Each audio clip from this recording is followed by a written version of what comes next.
Umiingat po sa pagtanggap ng mga tawag mula sa mga hindi kilalang numero.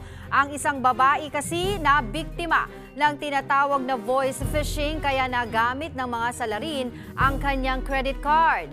Nagbabalita si Faith Del Mundo.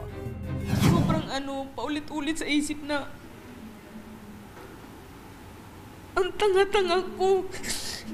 Naiyak na lang ang palengke vendor na si Rosalie habang nagkukwento kung paano siya na-scam. May lalaki raw na tumawag sa kanya at nagpakilalang taga-bangko.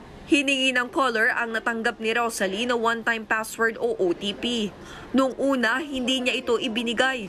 Pero sinabi ng lalaki na alam daw nito ang lahat ng transaksyon niya, kaya napaniwala siya. Nakalabing-4 na beses daw siyang hininga ng OTP. May outstanding balance ka na ganito.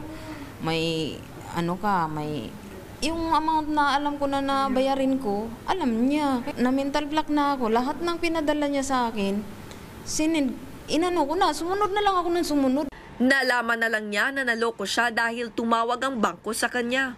Aabot sa ₱250,000 ang nilimas sa kanyang credit card.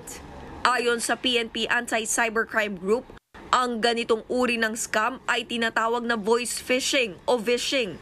Ang modus po ng mga cybercriminals dito ay may tumatawag sa mobile number natin at nagpapanggap na bank representative.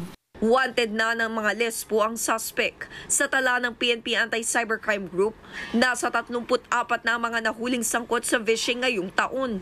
Paalala ng otoridad para hindi maloko.